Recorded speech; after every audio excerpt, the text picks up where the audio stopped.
যদি ডাবিতে চান্স না পায় তাহলে কি বিয়ে করতে পারবে না? ব্যাপারটা কেমন?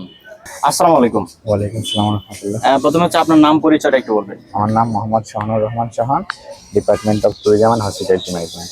ওকে। আচ্ছা, আমরা সম্প্রতি জানতে পেরেছি যে সোহান প্রথম বর্ষে বিয়ে করেছে। সোহান প্রথম বর্ষে বিয়ে করার পিছনে আসলে তার সাহস, ইন্সপাইরেশন, তারপরে হচ্ছে যে ক্যাপাসিটি, এই বিষয়গুলো সম্পর্কে একটু জানবো। সোহান, প্রথম বর্ষে বিয়ে করার পিছনে আপনার কোন শক্তিটা বেশি কাজ করেছে? প্রথম বর্ষে বিয়ে করার পিছনে আসলে যে শক্তিটা মূলত কাজে দিয়েছে সেটা হলো ঢাকা ইউনিভার্সিটি। ওকে।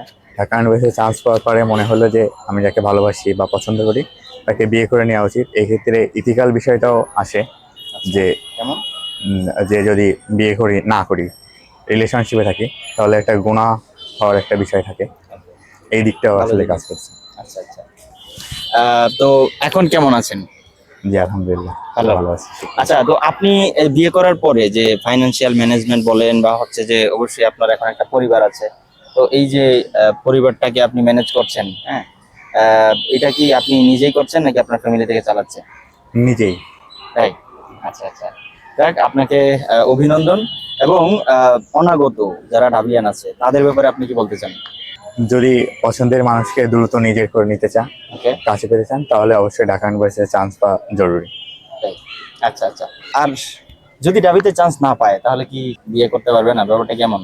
না, অবশ্যই পারবে, কিন্তু ওকে। ঢাকা ইউনিভার্সিটি একটা সাহস, একটা উদ্দীপনা, থ্যাংক এসবে ইউ কাজ আপনাকে। করতে হবে। আপনার জন্য শুভকামনা রইল। ভালো থাকবেন।